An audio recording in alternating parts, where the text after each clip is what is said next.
Está no ar. Gente que Fala. O melhor programa de debates do rádio brasileiro. Gente que Fala. Tem texto e direção geral do jornalista Fausto Camunho. Gente que Fala. Reúne de segunda a sexta-feira formadores de opinião para discutir as principais notícias do dia. Gente que Fala. Tem o selo de qualidade APCOM. Olá, olá, boa tarde. O programa Gente que Fala está começando ao vivo pela Rádio 365, a sua rádio de todos os dias, transmissão também pela OLTV, a TV da internet, e pelas redes sociais, Instagram, Facebook, nosso canal no YouTube, tudo à sua disposição para você acompanhar essa nossa jornada de hoje, quarta-feira, até 1 da tarde. A gente quer você aí curtindo, comentando, compartilhando a nossa transmissão e participando também pelo WhatsApp 973350038, 973350038, à disposição para você fazer perguntas aos nossos entrevistados de hoje. Eu sou o Mauro Friesman, 12:01, é quarta-feira, você sabe, o nosso espaço aqui sempre voltado para os assuntos da saúde, do bem-estar e do comportamento. Vamos conhecer nossos convidados de hoje, que estão compondo aqui a nossa bancada médica.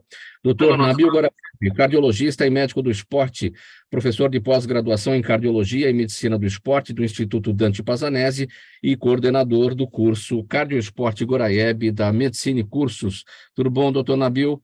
Bom revê-lo, seja bem-vindo. Tudo bem, doutor? Tudo bem, muito obrigado pelo convite. Vamos lá.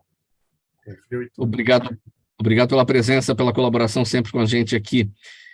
A dermatologista doutora Vanessa Mussupapo também com a gente. Ela integra a Sociedade Brasileira de Dermatologia. Doutora Vanessa, bem-vinda. Tudo bem? Tudo bem, muito boa tarde. Obrigada pelo convite. Vamos apresentar também a Renata Galvão. Ela é colega, ela é jornalista, CEO da Empreiteira Digital e cofundadora do portal Let's Move 360. Tudo bem, Renata? Bem-vinda. Bem, obrigada. É um prazer estar aqui com vocês nesta tarde aí de quarta-feira. E também com a gente para essa conversa de hoje, doutora Cíntia Farto Bozo, biomédica, gerente de serviços de saúde do Instituto Jô Clemente. Cíntia, boa tarde, bem-vinda. Você está bem? Boa tarde a todos, obrigada pelo convite. Feliz de estar aqui com vocês hoje. Muito obrigado pela presença de vocês todos aqui para essa nossa conversa sobre saúde, bem-estar e comportamento que acontece todas as quartas-feiras por aqui. Rádio 365, sua rádio de todos os dias, OLTV, TV da internet e redes sociais. Nosso primeiro assunto para análise dos nossos convidados é o seguinte: a Agência Nacional de Vigilância Sanitária aprovou ontem a atualização de uma norma que agora permite que as farmácias realizem ao menos 47 exames de análises clínicas. Isso inclui sangue, urina, fezes, secreções. Até ontem, pessoal, a Anvisa liberava a realização somente de testes de Covid-19 e de glicemia nas farmácias. Então, essa é uma novidade. E essa regra inclui exames, a nova, né? Inclui exames como dengue, hepatite, febre amarela, HIV, entre outros. Doutor Nabil Goraeb, vamos fazer uma análise desta novidade aqui da Anvisa. Parece que tem dois pontos aí. Facilita bastante para as pessoas na realização dos exames, afinal de contas, a quantidade de farmácias aí existentes, né? Tem, praticamente em toda esquina tem farmácia. Só que para fazer o exame é preciso de um pedido médico, ou seja, tem que ver a facilitação aí do lado do paciente chegar no médico e conseguir os pedidos aí para a realização dos exames. Procede? Normalmente, isso é obrigado ter o pedido médico, principalmente lembrando que exame é complementar. Ele não é o tudo numa consulta médica. A consulta médica ela é feita de uma maneira com anamnese, que é o histórico, antecedentes pessoais, familiares, e o complemento são os exames chamados complementares. O problema é que, por exemplo, hoje em dia, muitos não médicos pedem exames. Estou na academia, alguém fala, pede esses exames aqui, vamos dar uma olhada. Como se fosse uma coisa assim que traga muita informação. Primeiro, aí tem que procurar o médico para ele fazer o pedido. Eu não sei se fazer exames em farmácia é um caminho tranquilo, porque eu imagino que os laboratórios vão sofrer perdas financeiras aí nessa história, e eu não sei se o controle de qualidade de farmácia para fazer os exames, para coleta, por exemplo, coleta de certos exames tem que demandar uma rapidez. Não adianta você pedir o exame e deixar ela na geladeira e levar depois de algumas horas. Então, tudo isso tem que ser pensado. Eu não sei o que pensam a Sociedade Brasileira de Patologia Clínica, se ela concorda com esse tipo de atitude. Eu fiquei um pouco preocupado. Eu não sei se é uma preocupação boba ou é uma preocupação séria que a gente deve pensar. Olha, nós não somos Estados Unidos, nós somos Brasil. E Brasil já viu o que pode acontecer. Acho que não é uma preocupação boba, não, doutor Nabil. Acho que é uma situação séria a ser pensada, doutora Vanessa, pelo seguinte: uma coisa é você ir na farmácia para fazer um teste de glicemia, furar a ponta do dedo, colocar ali na lâmina e receber o resultado na hora. É fazer um teste de Covid e receber o resultado na hora. Ou E medir a as pressão nos autoridades querem. aparelhos da farmácia. Justamente. E outra coisa é você fazer uma coleta ali de sangue para mandar para um laboratório, que tem que ter uma parceria com a farmácia, evidentemente, e fazer aquilo em outro local, né? E a gente não sabe como é que isso vai ficar, né, doutora Vanessa? Então, a gente tem que entender que exame tem indicação. A gente pede exame complementar, como o doutor Nabil falou, por indicação de algumas patologias, por uma indicação clínica que a gente vê no nosso consultório. Por isso a gente pede exame. Acho que tem que ser, isso é claro. Não dá para você simplesmente chegar na farmácia e falar, olha, eu quero fazer um exame, por quê? Para quê? Isso onera todo o sistema, a gente faz o exame à toa, né? Então, assim, às vezes o paciente sai com um exame com resultado, tá bom, e aí, o que eu faço com isso? Tem que procurar um médico, mas aí eu não consigo um médico, e aí, como é que eu faço? Então, isso é realmente bem complicado, mas o que todo mundo tem que entender é que exame complementar tem em sua indicação. Então, a gente não pode pedir qualquer exame para qualquer pessoa, sem ter um critério clínico exato. Então, eu também acho bem complicado e me preocupa muito essa liberação. Sim. Doutora Cíntia, seu olhar sobre esse tema. A minha preocupação realmente é sobre o pré-analítico. Hoje em dia é sabido que 70% dos erros, dos falsos resultados emitidos nos laboratórios é por um pré-analítico não executado. Quem vai fazer essa fiscalização? Quem vai fiscalizar toda essa parte do pré-analítico e até do analítico, porque hoje os laboratórios têm um sistema de controle de qualidade muito forte, eles investem muito nisso. Nós vamos ter essa fiscalização ou essa determinação também dentro das farmácias, como isso vai acontecer? Então, me preocupa também, eu tenho certeza que toda a parte da biomedicina está preocupada com isso, é um tema de discussão nos nossos grupos dos profissionais da biomedicina, e infelizmente é uma coisa que eu não sei de onde veio essa deliberação, né? Quem definiu essa deliberação? Por que saiu essa deliberação?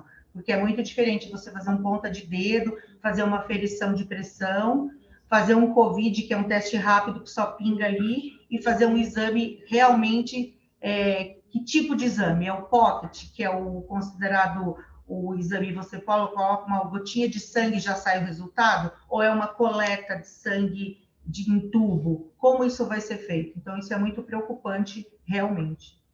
O que é o analítico e o pré-analítico? Desculpem. O pré-analítico é toda a condição do paciente antes de fazer. Então, alguns exames requerem jejum, requerem uma controle de alguma alimentação, algum alimento que ele não pode comer ou beber, e a forma da coleta. Então, por exemplo, se você deixar o braço do paciente garroteado por muito tempo, você vai ter uma alteração de alguns exames, principalmente de sódio e potássio.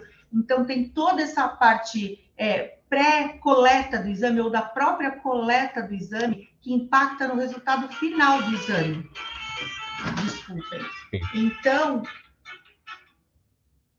é muito preocupante isso por conta dessa questão do pré-analítico e do analítico. O analítico é a hora que você vai fazer. Então, hoje, nos laboratórios, você tem, a cada 1.000 amostras, você passa um controle. Para quê? Para você saber se os valores do controle, o controle é um analito que vem com um valor definido. Ele fala, isso aqui é 100. Então, a cada 1.000 amostras, o laboratório passa e fala, isso está dando 100. Então, eu sei que a minha máquina está performando bem.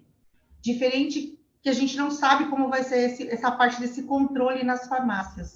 Então, realmente é muito preocupante. Tem muita coisa, uma coisa é a medida, outra coisa é como é que ela vai funcionar na prática, ou seja, depende de uma regulamentação. Quando a gente vai a um laboratório, o profissional que faz a coleta, quero crer que seja o técnico, enfim, a técnica, quero crer que seja um auxiliar de enfermagem, né? Numa farmácia também deveria ter esse auxiliar de enfermagem, não o farmacêutico ou qualquer pessoa não habilitada para isso. Balconista, né? O farmacêutico até é habilitado para isso. Ele pode, se ele fez uma especialização em análises clínicas, ele pode ser habilitado para a coleta. Mas a condição de execução do exame também é muito importante. O que eu falei, as orientações antes da coleta do exame para o paciente. Como serão feitos? O paciente vai chegar lá e vai falar, eu quero fazer, e vão coletar? Mas e a preparação anterior ao teste? Isso pode levar a um falso resultado e ele pode ter um diagnóstico que não é real. Ele pode ter um valor que não é real por conta dessa coleta sem o preparo adequado. Renata Galvão, seu entendimento. Existem, a gente estava conversando com diversos especialistas, agora eu vou falar com população, né? Também a gente tem aí uma facilidade, porque aumenta uma gama também de locais que podem prover esses exames, mas também tem a questão de credibilidade, né? Qual que é o ambiente por trás disso, né? Qual que é o laboratório, como que... Então, acho que é algo muito embrionário ainda.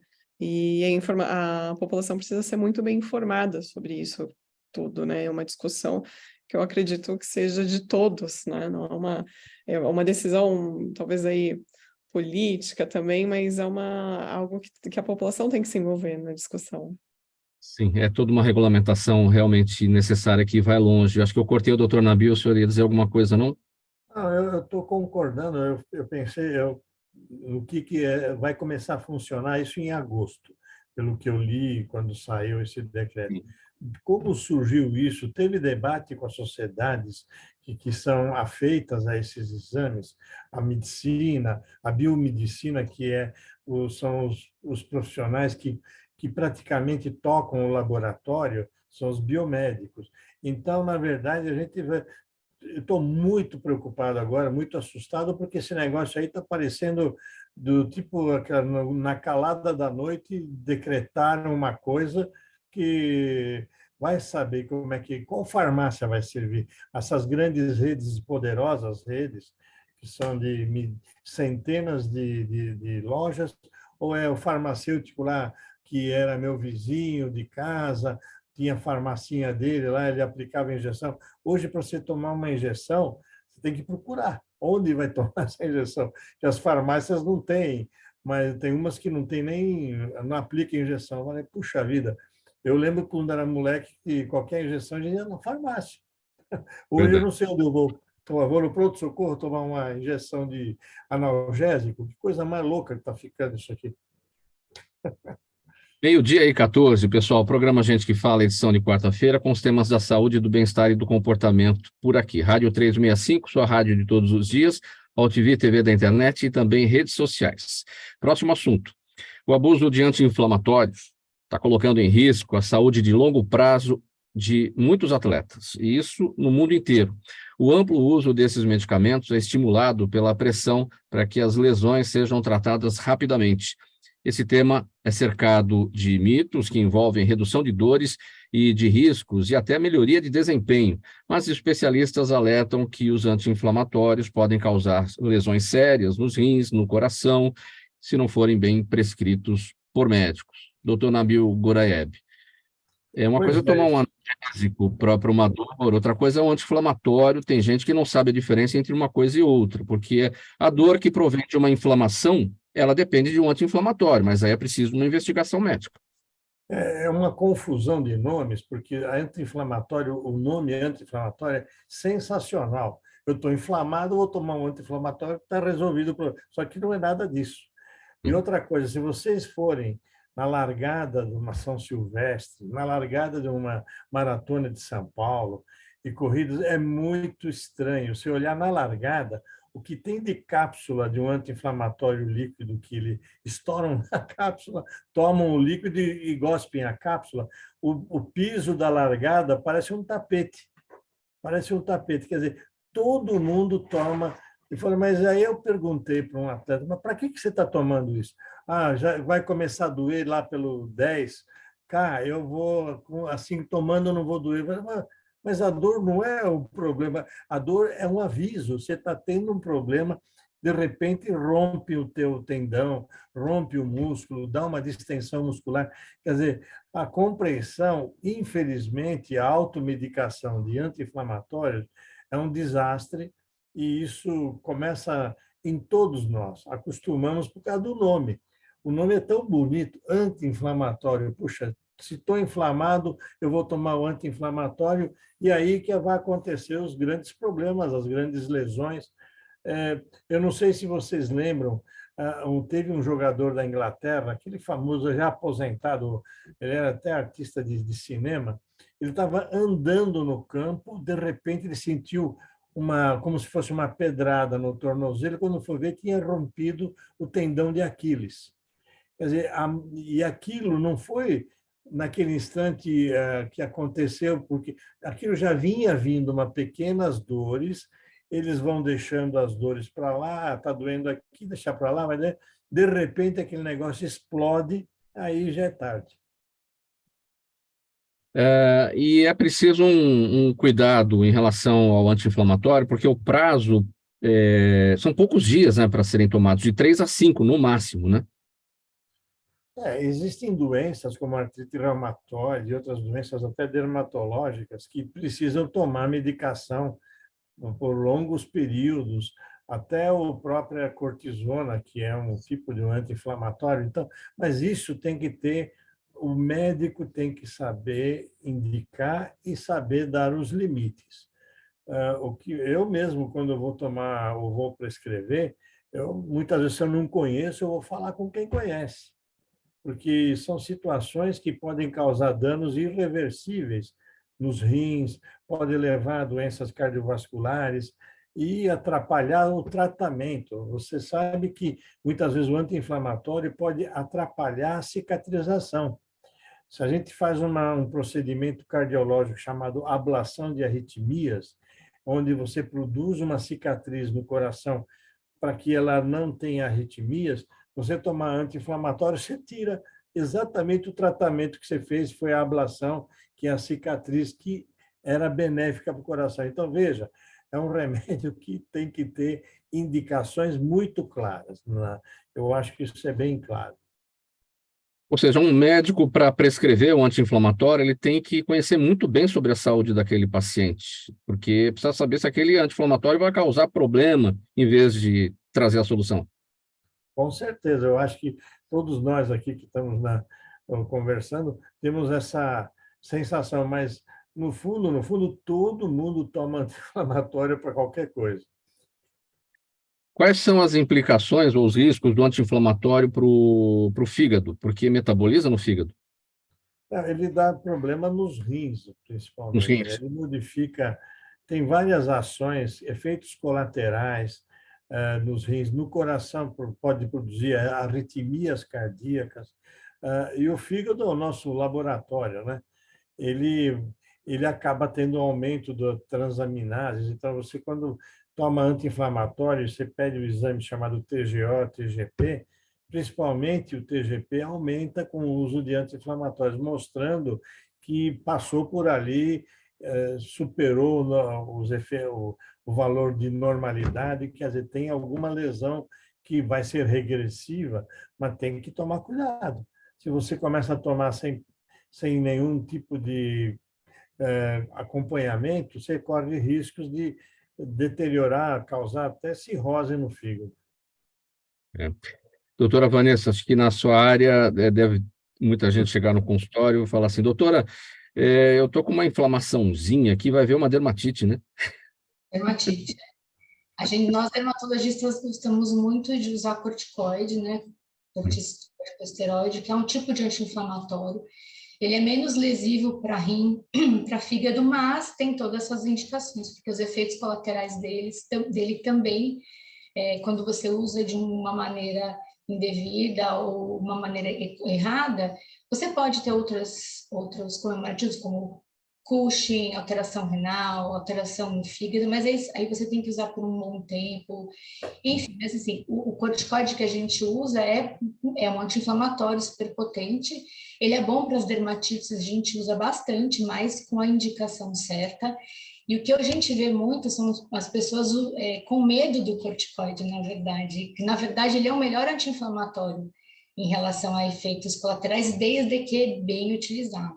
O problema do anti-inflamatório não hormonal, que é esse, que é o que o doutor Nabil estava falando, né, que não é o corticoide, são os outros, é realmente o problema renal, hepatite medicamentosa, então isso a gente vê muito. E um alerta que a gente faz na dermatologia também, a gente faz muito procedimento para bioestímulo de colágeno. E se você toma um anti-inflamatório fazendo esse tratamento de bioestímulo de colágeno, você não vai ter estímulo de colágeno, você vai ter uma quebra desse estímulo, então você vai estar jogando dinheiro fora. Então, por isso que você tem que ter um médico para orientar quando você deve ou não tomar esse anti-inflamatório. Doutora Cíntia, tem a tal da interação medicamentosa, que às vezes está escrito ali na bula, né? Tem que levar em consideração, né? Se a pessoa já toma um determinado medicamento, se aquele anti-inflamatório pode interagir ou não. Gente que bebe, né? Que não pode incluir o álcool quando está tomando um anti-inflamatório também. É um monte de riscos, né? Sim, com certeza. Além dos riscos, como eles falaram, de lesar outros órgãos, né? Tem essa interação medicamentosa que é importante e que pode levar a consequências muito ruins, né? Sim. Renata Galvão, você quer falar sobre esse tema? Não é da sua área, né? Mas como... Eu estou perplexa. Eu estou perplexa aqui com tanta informação rica e também porque, por exemplo, eu sofro com enxaqueca, né? Uma vez a neuro recomendou a utilização de anti-inflamatório, mas é algo que, uma vez receitado, sempre que você vai ter algum sintoma, você volta a usar.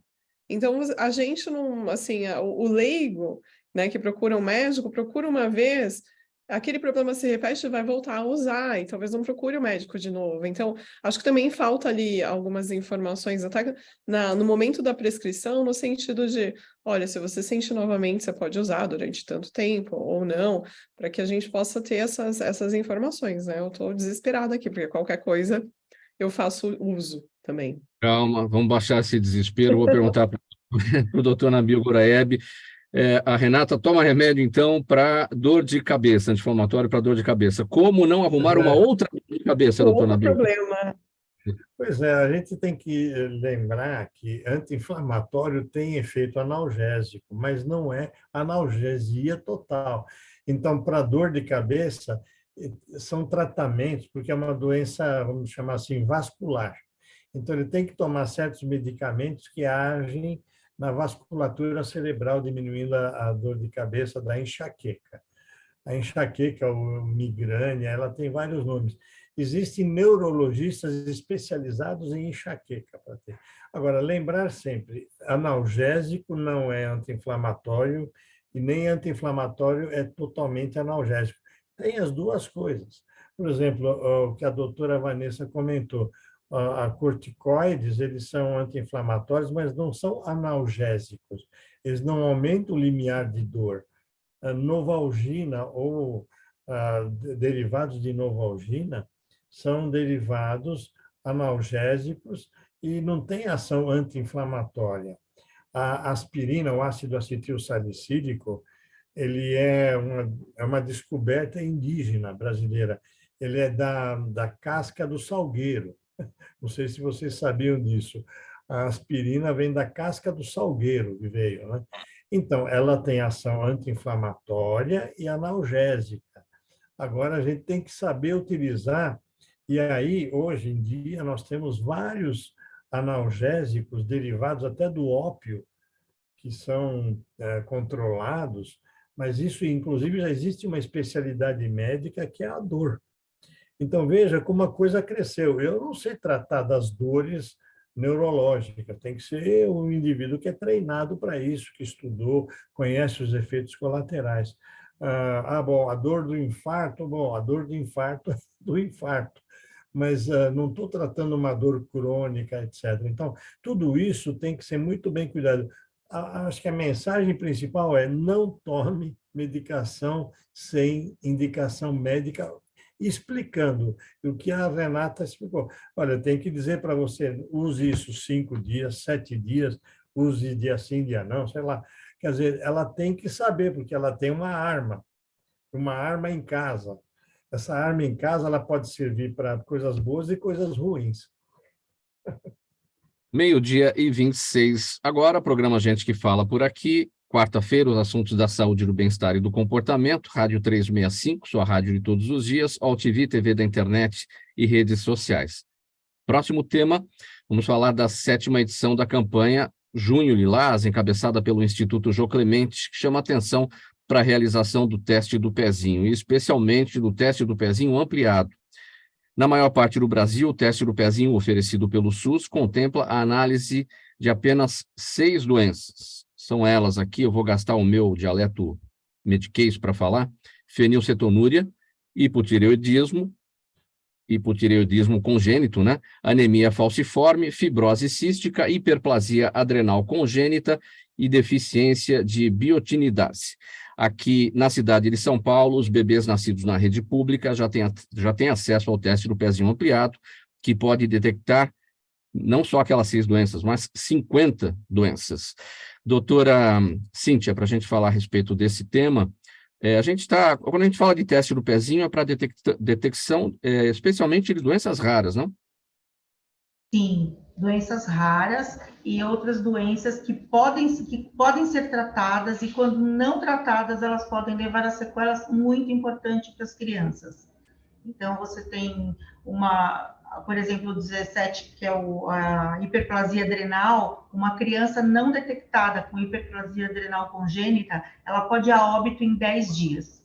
Então, é muito importante que esse teste seja colhido. A recomendação universal é que seja colhido após 48 horas do nascimento, que a gente brinca que é 48 horas mais 1 minuto, até o 5º dia do nascimento. Por quê? Porque essa criança tem que ser alimentada, então ela tem que ser exposta à proteína, porque algumas das deficiências que existem, que são detectadas, são quando ela entra em contato com o leite materno. Então ela tem que ter sido alimentada, ela tem que ter algumas condições para que essas doenças sejam detectadas. Então, ela normalmente, quando é feita transfusão na mãe, nós pedimos uma nova coleta, porque existe uma interferência nas hemoglobinopatias do sangue materno. Então, tem todo um preparo, uma indicação para essa coleta do 48 mais 1, né, até o 5º dia. Então, é muito importante que isso seja atendido. São mais de 50 doenças. Aqui nós temos muitos casos de sucesso, que as crianças foram salvas por causa do teste do pezinho. Infelizmente, esse teste ampliado, hoje no município de São Paulo, desde 2020 nós fazemos o teste ampliado, mas o que não é uma realidade no Brasil. Então, isso é muito preocupante, porque muitas dessas doenças poderiam ser tratadas, a criança poderia não ter sequela, isso muda a vida da família, né? Porque muitas vezes a própria mãe deixa de trabalhar para poder cuidar da criança, e por uma lei que não foi cumprida, porque a lei existe, só que ela não foi implementada. Ela foi definida desde 2021, mas ela não tem sido implementada como ela deveria ser. Mas em parceria com o município resolveu se antecipar e falar: não, nós vamos implantar 53. Então, toda criança, 100% das crianças nascidas na rede pública, elas têm o teste do pezinho ampliado, e nós fazemos para o Estado também, só que não o ampliado, e nós temos uma cobertura de 67% do Estado de São Paulo. Pois é, doutora Cíntia, a gente fala de São Paulo, da cidade, do Estado, enfim, Estado rico, e toda essa situação que a gente vê pelo Brasil afora, a não realização do teste do pezinho ampliado. Agora, é lei. De quem cobrar a responsabilidade pelo cumprimento? Esse é um problema, isso é uma responsabilidade que a gente chama de tripartite. Então, é do governo federal, do governo estadual e do município. Então, precisa que tenha o poder público precisa definir e falar, olha, existe no orçamento público deste ano ou dos próximos anos um percentual separado para que essa ampliação seja feita. Ela é muito importante, só que hoje os estados e municípios não conseguem arcar com esse valor sozinho. Então, precisa ser uma coisa tripartite mesmo, para que eles possam liberar essa ampliação. Como é que a campanha Julho Lilás toca neste ponto, né, da cobrança das autoridades, dos políticos, evidentemente, pelo cumprimento da lei, nos locais, enfim, de qualquer maneira, o Brasil é referência, né, nessa parte. Certamente, muitos países mundo afora, a situação é bem diferente, esse teste não é realizado, mas a gente tem o teste ampliado, então vamos fazer o teste ampliado, evidentemente. Nós fazemos uma conscientização, tanto da parte política, né, da importância, a gente tenta fazer essa conscientização. Olha, a importância do teste do pezinho, qual é o custo-benefício de você ter um teste do pezinho ao nascimento, e é mais fácil você tratar uma pessoa sadia do que você tratar sequelas dessas doenças que vêm atrás. E muitas vezes a criança vai a óbito mesmo, então é muito mais barato você cuidar da criança logo do começo do que cuidar das sequelas dessas doenças, que essas sequelas podem acarretar, né, para a criança. Então, o custo-benefício é muito maior.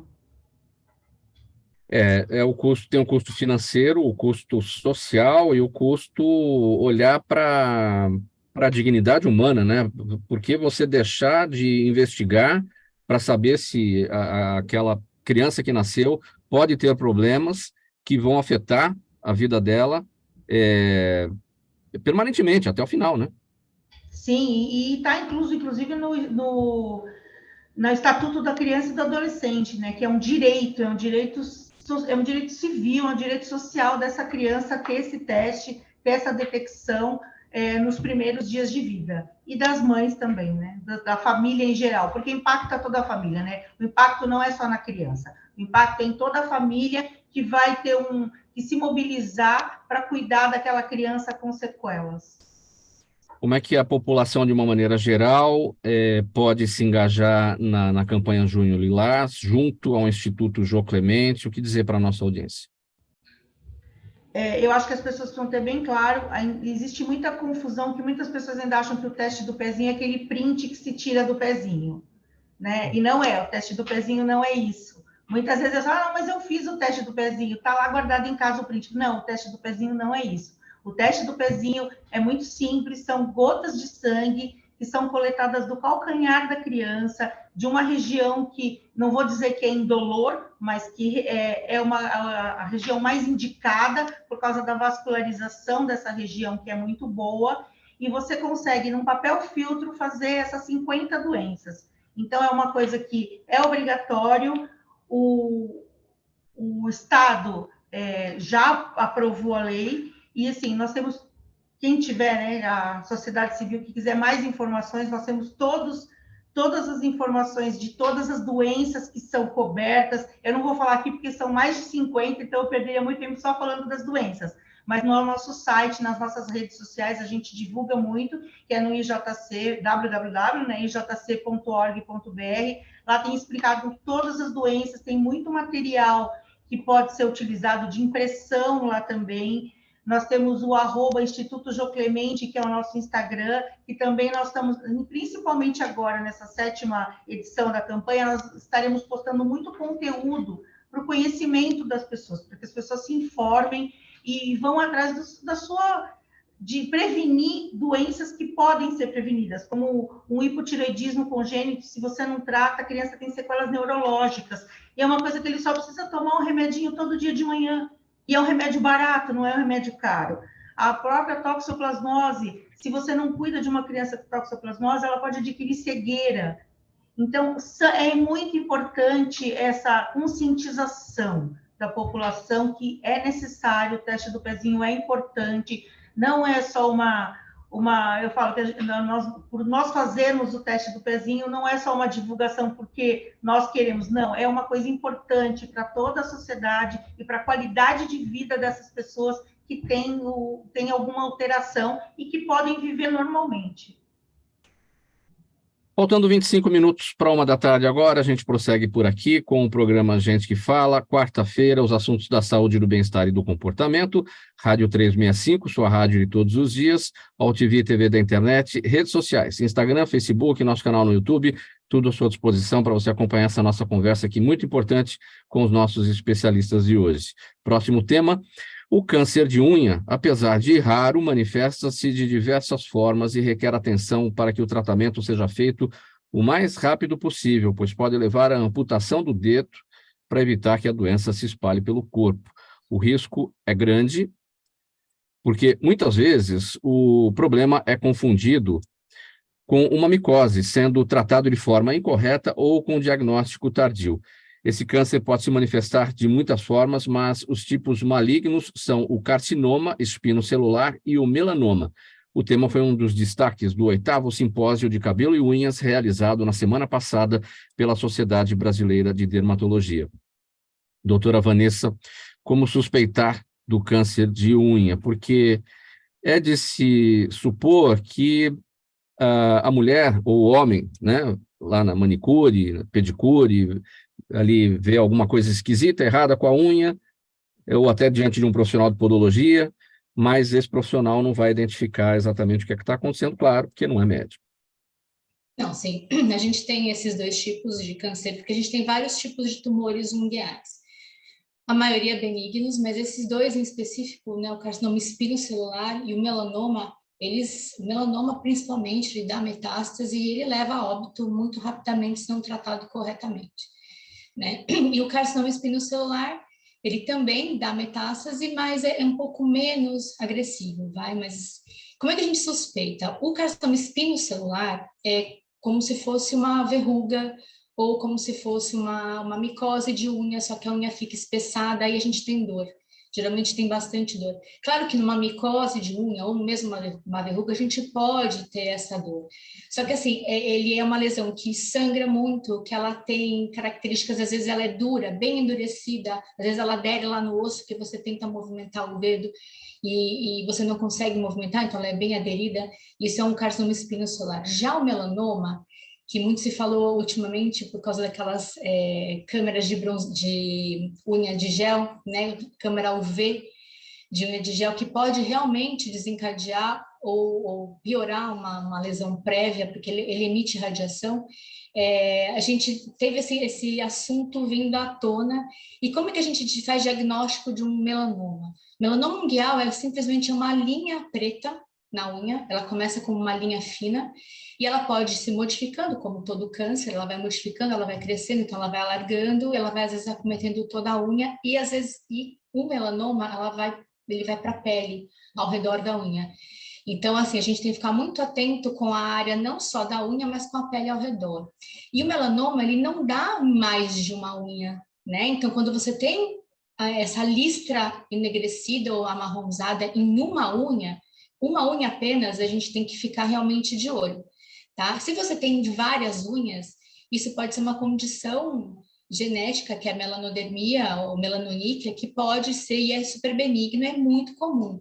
Mas quando você tem uma listra apenas, né, em uma unha, isso é muito complicado. Mas não necessariamente essa listra marrom vai ser um melanoma, ela pode ser uma pinta. A gente tem pinta normal na unha, que é uma pinta que vem, as pintas elas vêm da matriz ungueal e elas acabam tingindo a lâmina ungueal, né, a nossa unha, justamente com o pigmento, com a melanina. Então, quando a gente tem que viu uma mancha na pele, uma listra amarronzada, ou enegrecida, meio irregular, aquela história do A, B, C, D, E, das pintas, né? A de assimetria, B de borda irregular, C de cores diferentes. O D não se aplica muito, mas assim, se a listra é mais alargada e aí você consegue determinar algumas cores naquela lista, a gente tem que ficar de olho. E evolução, se ela era uma listra fininha, de repente ela começa a ficar mais alargada, é um sinal de suspeição, a gente tem que suspeitar, e se ela comete a pele, tanto da parte distal quanto da parte proximal, também é um sinal de alerta. Então, vendo essas características, é bom procurar um dermatologista para fazer um diagnóstico. Como vai ser esse diagnóstico? A gente faz uma biópsia de unha mesmo, uma biópsia de matriz unguial, geralmente. Qual que é a prevalência do câncer de unha no Brasil, doutora Vanessa? Muito baixo mesmo. A gente tem mais em negros e asiáticos, mas a prevalência é bem baixa. Eu não sei te dizer exatamente a porcentagem, mas ela, graças a Deus, ela não é comum, tá? A remoção da unha, a extração dela é uma solução ou não necessariamente se já tiver o problema expandido para a pele?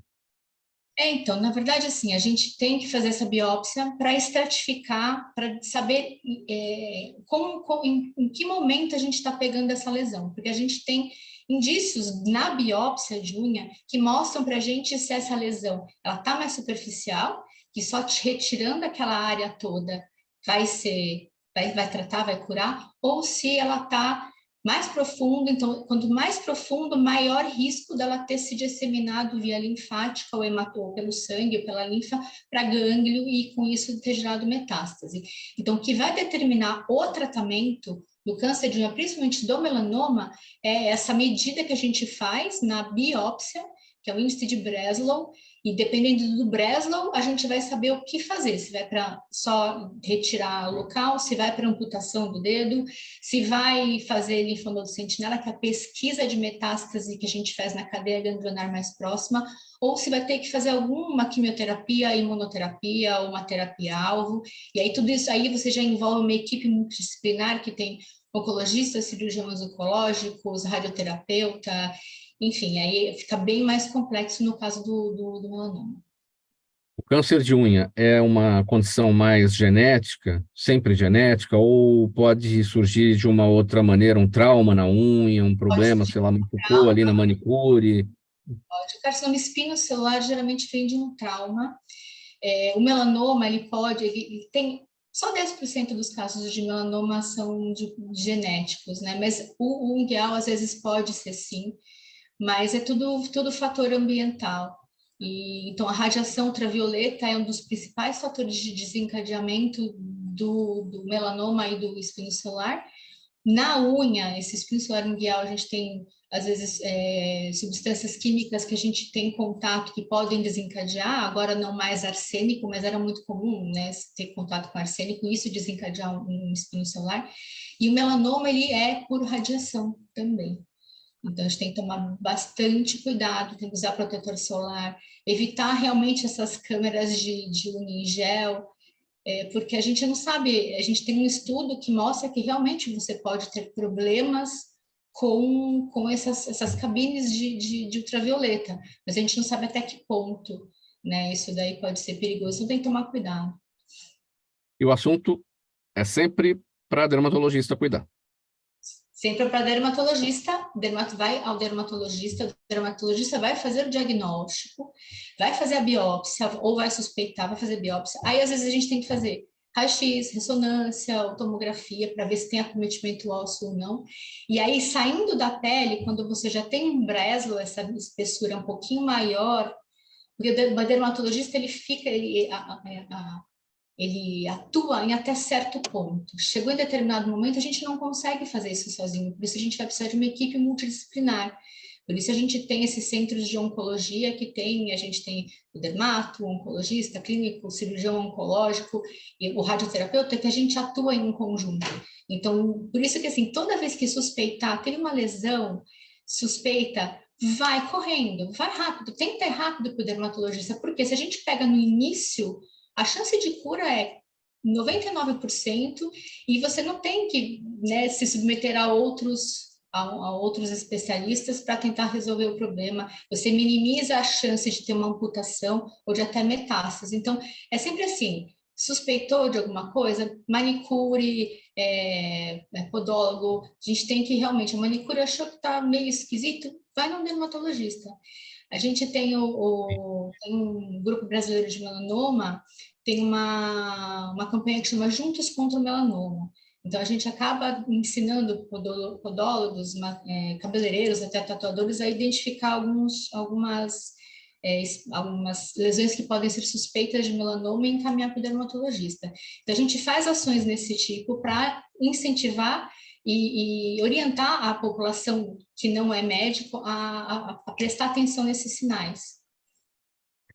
15 para 1 agora, programa Gente que Fala, edição de quarta-feira, com os assuntos da saúde, do bem-estar e do comportamento. Próximo tema aqui para a gente tratar com a Renata Galvão. Olha, quem nunca sentiu uma dor de cabeça, algum sintoma diferente, foi pesquisar no Google, né, para saber o que poderia ser, qual a razão, qual é o motivo. Esse comportamento, pessoal, a tal da gugada, né, pode, para buscar ajuda para a saúde pela internet, pode ser arriscado, pode ser bem complicado. E para encurtar, dar mais segurança a essa procura, o portal Let's Move 360 reúne todo o conteúdo sobre saúde com um diferencial, né, Renata? É a possibilidade de encontrar profissionais da área de forma rápida, fácil, por geolocalização, não é isso? Isso mesmo, Mauro. A gente percebeu, né, assim, esse portal ele nasceu assim de muito estudo dos últimos 2 anos. Ele ficou em desenvolvimento durante o ano e a gente lançou agora no último dia 29 de maio. Então, uma das inspirações é esta do internauta, do comportamento dele, né, de buscar um problema no Google. Então, por exemplo, dor no punho, o que fazer? E ele vai lá e tenta se entender para que ele se automedique ou faça algum exercício, mas não procura ajuda. E nesses conteúdos que a gente vê, às vezes a gente tem conteúdos que são conteúdos de profissionais da área, tudo bem, mas também a gente tem muitos sites falando e às vezes não tem as fontes confiáveis por trás. Então, o portal traz conteúdos com entrevistas de diversos profissionais da área de médica, e também terapeutas, né, psicólogos, e do outro lado ele também funciona como uma plataforma de marketing para esses profissionais, porque uma grande dor do profissional da área de saúde é como ele se divulga por meio da internet, né, como que ele pode estar disponível para quem está procurando algo que ele possa fazer para ajudar uma pessoa. Então, hoje o comportamento de busca buscar pelo problema e buscar alguém que esteja próximo de mim para realizar algo que resolva o meu problema. Então, por exemplo, vamos supor aqui a doutora Vanessa, né? Onde a doutora Vanessa está? Né? Se eu tenho um conteúdo, se eu estou lendo ali dentro do portal Let's Move um conteúdo sobre câncer de unha, por exemplo, o portal me sugere os profissionais mais próximos, como dermatologistas, que podem me atender. Então, esse seria, assim, o nosso objetivo, né? Um ponto de encontro entre a pessoa que busca e o profissional. O profissional, quando ele se cadastra na plataforma, né? O médico, o terapeuta se cadastra na plataforma, ele vai ter todos esses serviços do buscador e também vai estar atrelado ali a um site, onde concentra as informações sobre aquele médico, quem ele onde ele está, as informações que o internauta precisa saber para, assim, vamos dizer, ter aquela empatia, né? Aquela simpatia por esse profissional.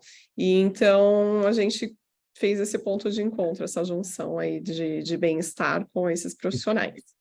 Na verdade, é encurtar o caminho entre o paciente e o médico profissional, mas, acima de tudo, também levar informação para o paciente a respeito daqueles problemas que ele está querendo ter respostas.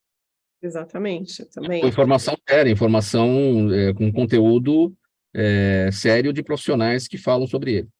Conteúdo relevante, de qualidade, e também, assim, algo que muitas pessoas perguntam para nós em relação à credibilidade dos profissionais que estão se cadastrando na plataforma, né? Isso é um ponto muito importante para a gente, porque todo profissional que se cadastra, a gente faz uma coleta de informações do formulário ali de preenchimento, pede dados ali que são dados sensíveis, por exemplo, como um registro, um conselho que ele esteja registrado, e nós vamos fazer uma checagem sobre esse profissional, para que ele possa fazer a utilização também da plataforma.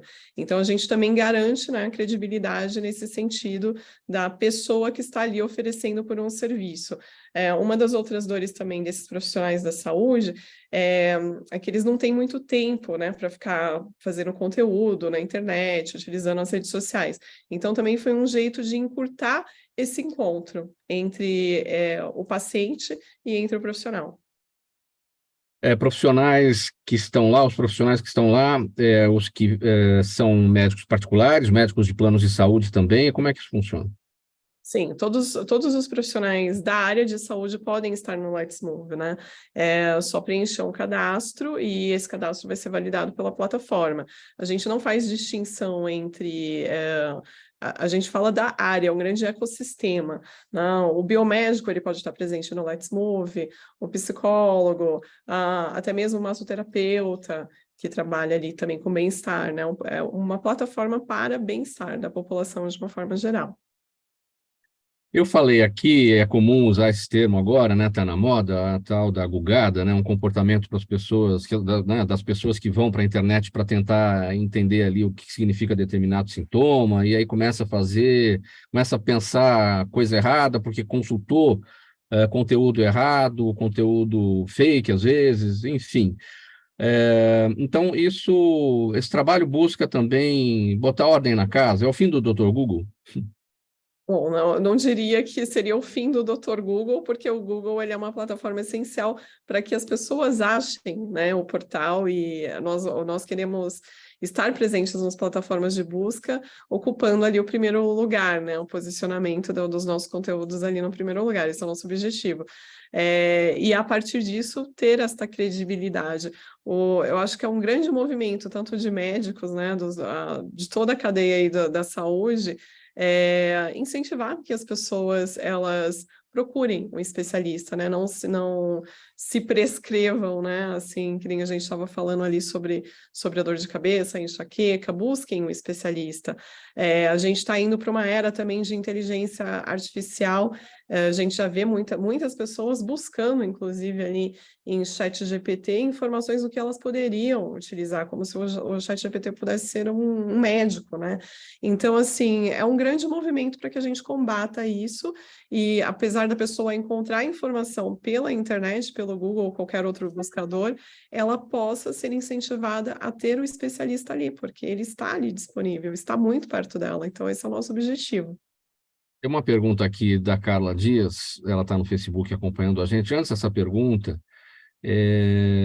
até para dar gancho nessa pergunta, eu vou te questionar sobre o seguinte: como é que é nascer com um serviço desse num momento em que a saúde foi tão atacada aí durante a pandemia por conta de fake news, por conta de movimentos anti-vacina? Eu vejo que isso nos dá força para fazer esse movimento crescer, né? A gente está num momento em que, pós-pandemia, né? A gente teve tantas questões em relação à pandemia, questões de saúde mental, e mais do que nunca, os profissionais de saúde são requisitados para trabalhar, né, com as pessoas. Então, tudo o que está acontecendo no mundo é uma questão de saúde, é uma questão de saúde mental, é uma questão de saúde pessoal. Nós somos seres inteiros, integrados, a gente tem que cuidar da gente como um ser integrado, né? Não é só a dor, não é a dor da cabeça, né? É o todo. Então, esse também é um dos nossos objetivos, levantar essa bandeira, né? A gente pretende fazer diversas ativações assim de marca, inclusive em parques, para que a população comece a ver que sem saúde, gente, a gente não é nada. A gente viu o que aconteceu na pandemia, né? Eu fiz essa pergunta justamente pelo questionamento aqui da Carla Dias, no Facebook. Ela pergunta, por se tratar de um portal de saúde, o Let's Move 360 já teve algum problema por publicar alguma matéria que depois foi questionada por especialistas? Quem faz essa checagem de conteúdo? É a pergunta dela. Todas as matérias que são publicadas, elas têm fontes, elas não são produzidas sem fontes, né? As fontes são os profissionais da área de saúde. Então, se por enquanto não houve nenhum questionamento, eu acredito que isso é algo muito a sério, né? Eu sou jornalista, então, assim, o princípio do jornalismo é a checagem de informação, né? A gente tem um olhar curioso, mas é a checagem, é trazer fontes. Então, isso é um critério muito rigoroso, assim, dentro da nossa redação. E além da nossa redação, né, da produção de conteúdo interno, a gente também tem os nossos colunistas, que aí também são profissionais da área que escrevem para o portal. Doutor Nabil, Bruno Melo no Instagram pergunta: praticar exercícios no frio exige algum cuidado específico? Existe um horário mais adequado para isso? Bem breve, doutor Nabil, por gentileza. Rapidinho. Não, você tem que se proteger do ar frio que você vai respirar. Então, de preferência, respirar de boca fechada, correr com a boca fechada, para não entrar grande volume de ar. Entrando pelo nariz, ele dá uma aquecida. E procurar se agasalhar.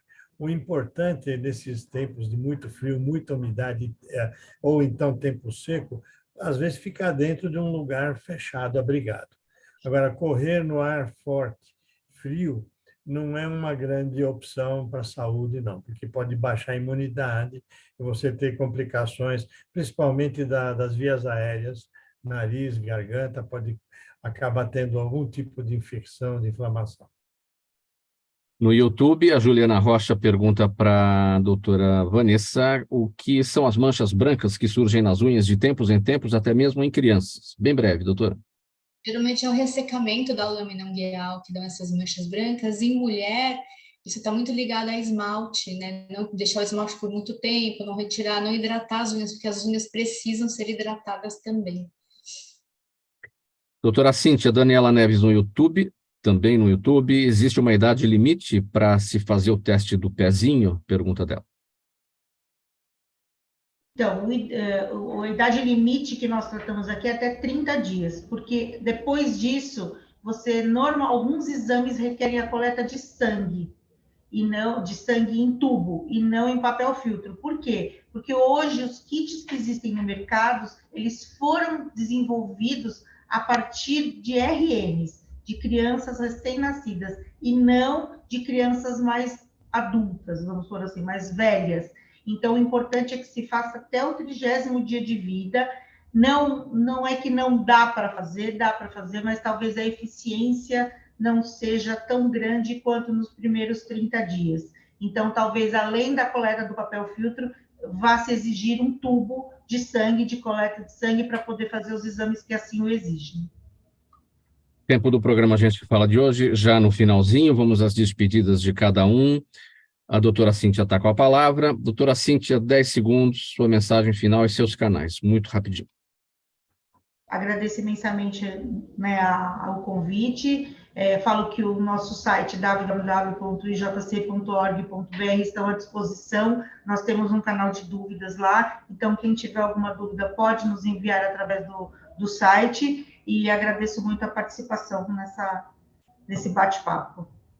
Doutor Nabil Goraieb, suas despedidas, seus canais, 10 segundos. Eu queria deixar o nosso site, que é o www.cardioesporte.com.br. Tem blog, tem os livros que a gente fez e as ordens de responder as perguntas. E um abraço a vocês todos aí pela participação, que eu fiquei muito contente e aprendi muito com todas vocês. Obrigado, doutor Nabil. Doutora Vanessa, bem rapidinho, seus canais também, sua despedida. Queria agradecer o convite, muito honrada por estar com vocês. Qualquer dúvidas, entre no www.sbd.org.br, lá é o site da SBD, para tirar todas as dúvidas sobre isso que a gente conversou. Meu Instagram é Vanessa Mussupapo Dermato, lá também posso responder algumas perguntas. Então, obrigada. Renata Galvão, sua despedida, seus canais, você fecha o programa. A chave está nas suas mãos. Mauro, muito obrigada pelo convite, obrigada a todos aqui pela companhia, e para quem quiser conhecer o nosso projeto é letsmove360.com.br e também nas nossas redes sociais, @letsmove360br. Muito obrigada a todos. Ponto final, nessa edição do programa Gente que Fala de quarta-feira, saúde, bem-estar e comportamento sempre são os temas por aqui neste dia. Participaram com a gente hoje Dr. Nabil Goraieb, cardiologista, médico do esporte, professor de pós-graduação em cardiologia e medicina do esporte do Instituto Dante Pazanese, coordenador do curso Cardio Esporte Goraieb da Medicina e Cursos. Também com a gente a doutora Vanessa Mussupapo, dermatologista, ela integra a Sociedade Brasileira de Dermatologia, a jornalista Renata Galvão, CEO da empreiteira digital e cofundadora do portal Let's Move 360, e a doutora Cíntia Farto Bozo, biomédica, gerente de serviços de saúde do Instituto Jô Clemente. Obrigado a todos vocês pela presença, pelas participações, por ajudar aqui no esclarecimento e na formação de opinião da nossa audiência. Um abraço aqui em nome de toda a equipe do programa Gente que Fala, que é a realização da ABCOM. Apresentação minha, Mauro Friesman, pauta e redação do Pedro Schiavon, Zenilda Salvato, nossa diretora de produção, jornalista Fausto Camunha, nosso diretor-geral, você espectador, você ouvinte, a razão da nossa presença aqui todos os dias. Lucas Neto chegando na programação da 365, sua rádio de todos os dias, ele vem com o programa O Melhor para a Melhor Idade. Bom programa aí, Lucas. A gente volta amanhã pela 365, pela UTV, TV da internet, pelas redes sociais. Um abraço a todos, uma em ponto. Tchau.